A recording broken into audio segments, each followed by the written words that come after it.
Hello children, today I am going to teach you a lesson in Form 3 Science, Element and the Periodic Table.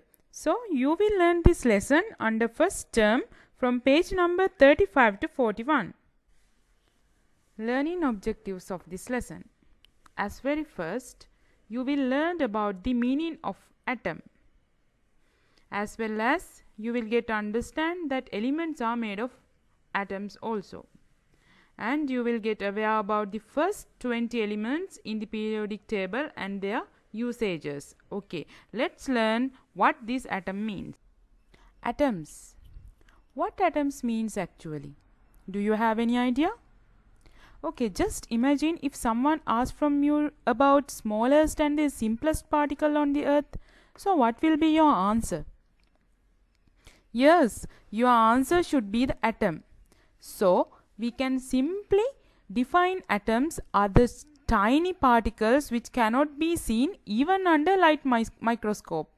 So if we need to observe atoms, we have to look through electron microscope. Okay, so the word atom, if we just talk about the atoms more, the word atom is mainly derived from the Greek word called atomos, which means uncuttable. Okay, so we can't simplify atom to any further stages. So here I am going to show you some atoms. This is the hydrogen atom. So we can represent it by capital H, hydrogen atom, and this is the sodium atom. It is represented by capital N and simple A, altogether Na. This is the chlorine atom. This represented by capital C and simple L. Totally it is Cl. Hydrogen, sodium and chlorine. So these are some example for atoms. Size of the atom.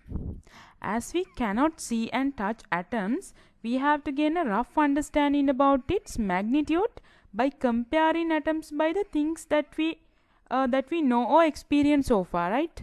So here I am going to show you an image. By observing this image, you can see, you can have a rough understanding about the size of the atom. So here they have separated the things which you can see under the light microscope. The things like bacterial cell, mitochondria, then red blood cells, animal cell and plant cell, and human egg, pollens. We can see these kinds of things under light microscope in the high resolutions power. But the things like these kinds of C60 molecules, lipids, proteins, like very tiny particles, we cannot see them under the light microscope. So in this kinds of situation, we tend to use the much higher resolution microscope known as the electron microscope. Okay, so normally when we are seeing the atoms and atoms under the electron microscope, we can see them very clearly. Okay, so if we just compare these the sizes of the atoms are much tinier than the bacteria, mitochondria, red blood cells and even viruses also. Okay, so atoms are the tiniest particles. Okay students, if we further investigated the atom, we have to find out what's in an atom, right? So within atom there are three subatomic particles known as protons, neutrons and electrons. So I will show you the existence of these subatomic particles using a diagram. So here you can see this is the atom. Inside the atom there are protons, neutrons and electrons. So where these protons and neutrons located? Yes, there's a part called nucleus at the middle of the atom, the center of the atom. So this is the nucleus. Okay, nucleus. The nucleus is the center of the atom, and these both protons and neutrons are found in the nucleus. That means here you can see these are the protons and neutrons. Then where we can see electrons, children. Yes, we can find out the electrons moving around the nucleus. So, these are the moving pathways of the electrons. Okay. Okay, children. The next term that we are going to learn is the elements. So, what are these elements mean? Elements are matters that are made up of the same kinds of atoms. That means inside an element you can only see same kinds of atoms. Understand? I will explain it more. These elements are exist in different physical status at room temperature and the pressure. That means some elements can be found as a solid, some can be found as a liquid, while some are found as a gases. Okay. So, these elements also exist as an individual atom. They just exist as individual atoms. Okay. So, you will see. Now, I am going to show you the existence of the sodium atom in the normal room temperature. Here, this is a one sodium atom. So, likewise, different many sodium atoms are bind together to make sodium elements. So, I believe that you got understand it well, right? So, the many sodium atoms bind together to make the element sodium. Likewise, we can give many example metallic elements, something like a metals. In generally we call metals like aluminium, sodium, iron. Those metallic elements such as sodium, magnesium also exist as the elements, right? And non-metallic elements such as helium, neon, argon, those also exist as a individual atom as well as the metallic elements. Okay, both are existing as the individual atoms. In previous slide we have learned that elements exist as an individual atom, right? So, what if these kinds of many atoms chemically combine together? What we call for them? Yes, we call them as molecules. Okay. Elements can also exist as a group of atoms chemically combined. So, a group of atoms that chemically combined is known as a molecule. So, I will show you an example for molecule by using a oxygen gas. Normally, oxygen gas is existing as a diatomic molecules. That means inside oxygen gas we can see two oxygen atoms combined together. Okay. So, we call it as a O2 molecule. So, you will see here two oxygen molecules combined together to make this oxygen molecule. Likewise, we can see millions of oxygen molecules inside oxygen gas, right? So, this is the oxygen molecule which composed with two oxygen atoms, and this is the nitrogen molecule which composed with two nitrogen atoms, two identical nitrogen atoms. So, if we look on the example for molecules, most of the non-metallic elements such as hydrogen, oxygen, nitrogen, chlorine and fluorine are known as the molecules. Okay. So, if in the hydrogen it is representing as a H2, two hydrogen atoms are there. In oxygen we already learned, right? Nitrogen also. Then in chlorine we can see it's composed with two chlorine atoms, like as fluorine is composed with two fluorine atoms. Okay. Okay, children, now I have a question for you. If I ask from you, how many elements have been found by the scientists on the earth so far? Do you know the answer? Okay, don't worry. When you are learning this part, then you will get the answer. That means here there was a great person. Actually, he is a great chemist called Dmitri Mendeleev. He was the father of the modern periodic table. He found the concept of the periodic table and he had included all the discovered elements into the chart called periodic table systematically. In this periodic table, it representing the old discovered elements in the universe up to now. So here you can see an image of the modern periodic table. In this periodic table, you can find out 118 elements. So what is the answer for the question that I asked earlier? Inside, on the earth, scientists have found out 118 elements up to now. Okay. In the periodic table, every element has a unique chemical symbol. Some elements are named after their Latin names, while some are named after the famous scientist. So, chemical symbols are used to represent their elements. Usually, it takes first letter or first two letters of the element's name. Okay, we'll find out an example. Here, this is the element helium. So, the name of this element is helium. So, when we are deciding the chemical symbol of the helium element, we just take in one first letter or first two letters. Okay, you can see here first letter is H, the second letter is E. So, the chemical symbol of helium element is He. This is the chemical symbol and this is the chemical name. And most importantly, you have to keep remember the first letter is always in the upper case while the second letter is always in the lower case. That means when you are writing a chemical symbol, if it is coming up with the two letters, first letter should be capital while second letter should be simple. Is that clear? Okay.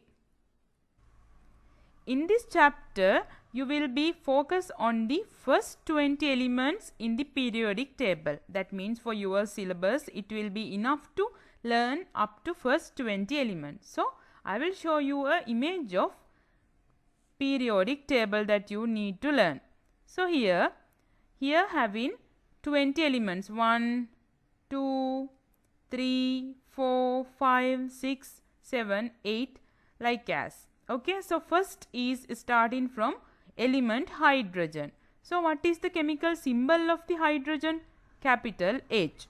It only took first letter of the chemical name. Okay, then second element is helium. So when we are writing the chemical symbol of helium, we used to get first two letters of the chemical name. That means He.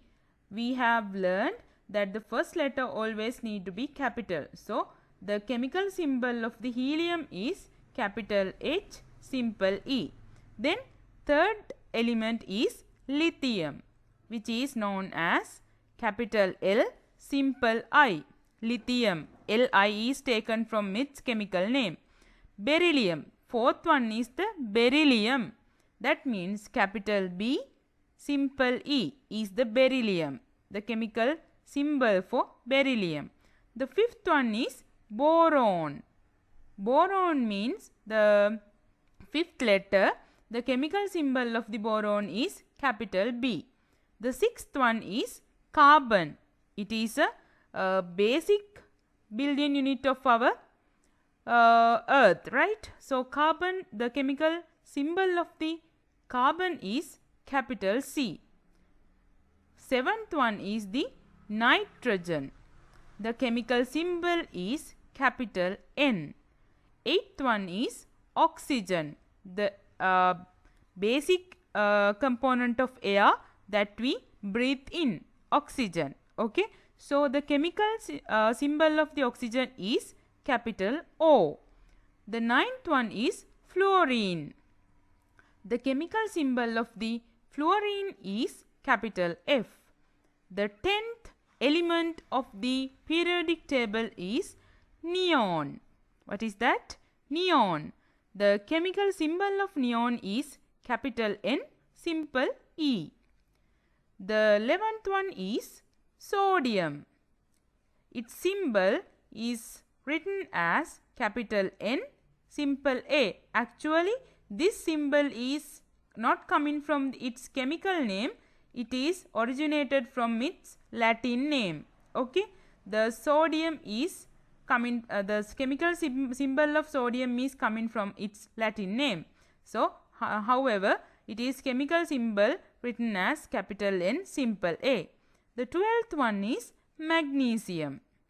Magnesium. The chemical symbol of magnesium is capital M, simple G. The 13th one is known as the aluminium. It is very common, right? Aluminium element. So, the chemical symbol of aluminium is capital A, simple L. The 14th one is silicon. The chemical symbol of silicon is capital S, simple I. The 15th one is phosphorus. Phosphorus. The chemical symbol of phosphorus is capital P. 16th one is sulfur. Sulfur. The chemical symbol of sulfur is capital S. 17th element is known as chlorine. Chlorine. The chemical symbol of chlorine is capital C, simple L. The 18th element in periodic table known as argon. The chemical symbol of argon is capital A, simple R. Then we are coming to 19th and 20th elements here. 19th element is known as potassium.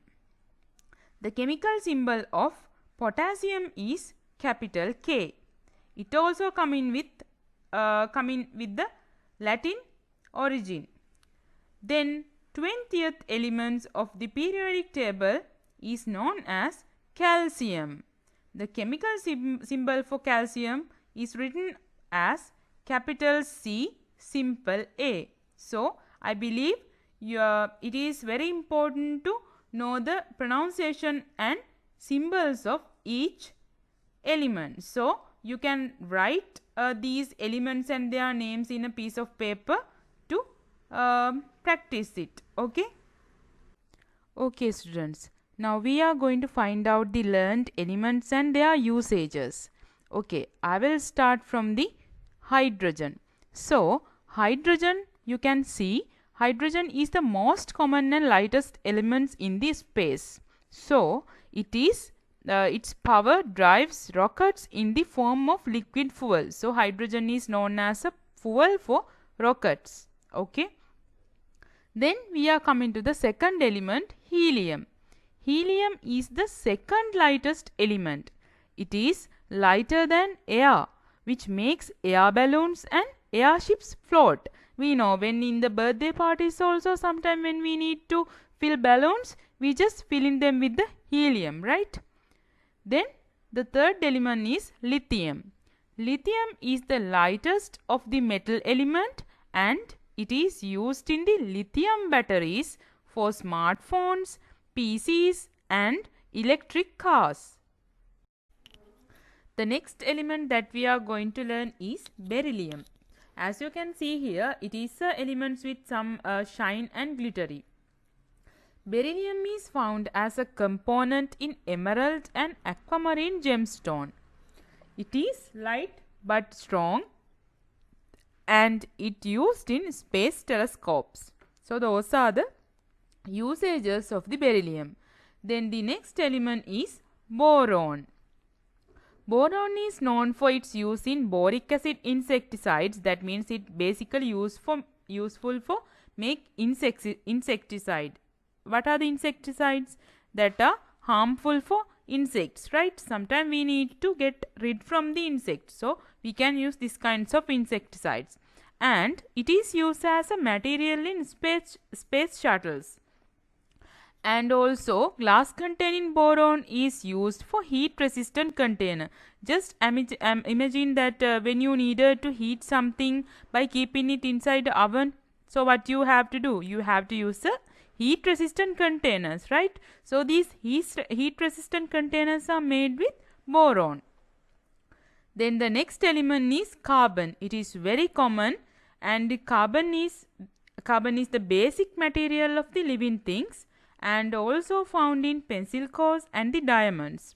There are many different forms or allotropes of carbon depending on the atomic bonds and structure. That means carbon is everywhere, whether we see graphite, diamond, there are carbon. Okay, so it's basically useful for make pencil cores, some jewelries and all.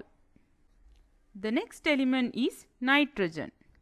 So this nitrogen is basically useful for make plant fertilizers. Okay, sometimes it is taken for make dynamite and medicines as well. Then the next element is oxygen. Oxygen, as we all know, oxygen is essential for breathing, right? And it is important in the iron rusting and combustion. Then the next element is fluorine. We know when we are seeing television ads, when it is come to toothpaste and the toothpaste ads, they always talking about the fluorine. Okay, fluorine rich toothpaste. So we can think that fluorine is basically used for make toothpaste, and also it is used in for make non-stick frying pans. The 10th element is known as the neon. So neon side lights up when high voltage is applied to the neon gas inside. So that means when we are traveling at the night time, so we can see these kinds of lights, right? So these kinds of lights are mainly made with the neon gas, okay, which come from the neon elements.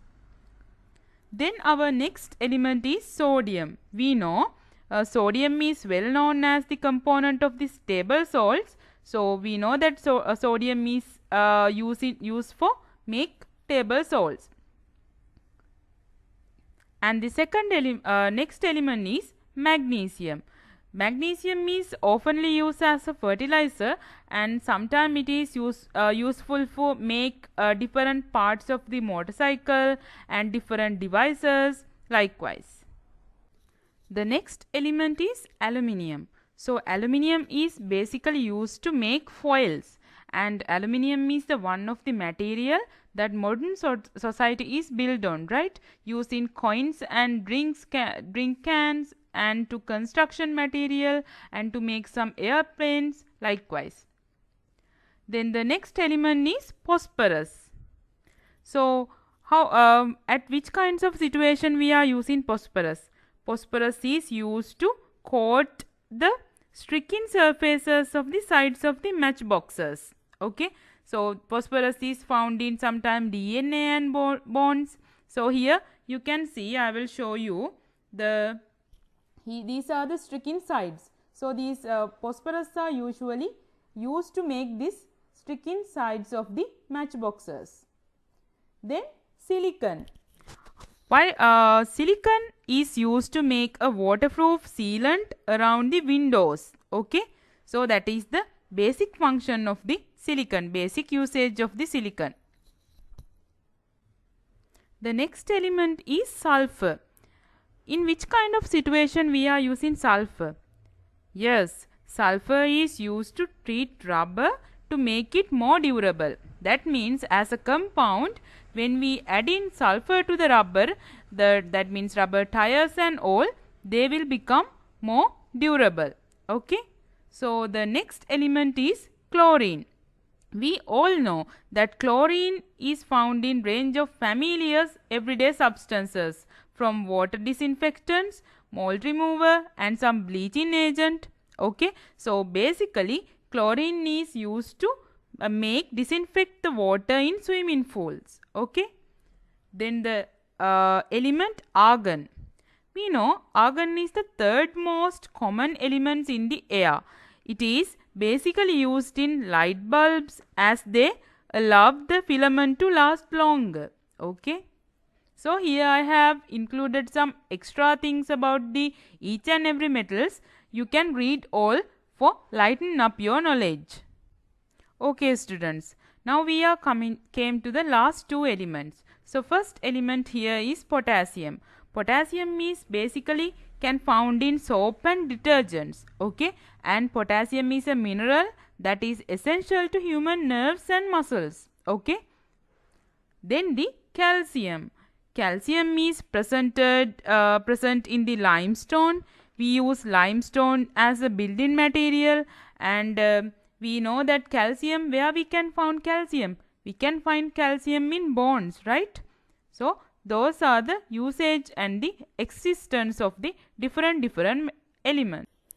Okay students, I believe that you have got a good understanding about the elements, atoms, compounds and the periodic table.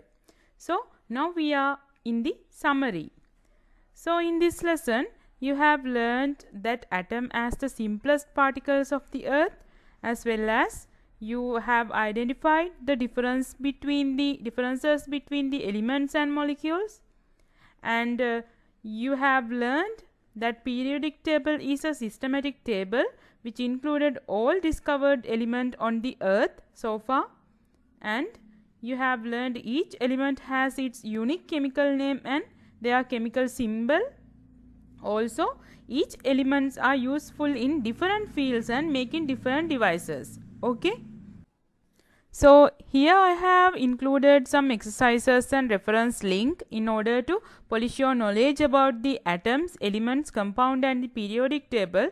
So under the exercises you have to do the revision exercises, which is in the page number 14 and in your science textbook, as well as you have to do the exercises which are in the page number 23 to 24 in your science workbook. Okay, and here I have given some reference links as well.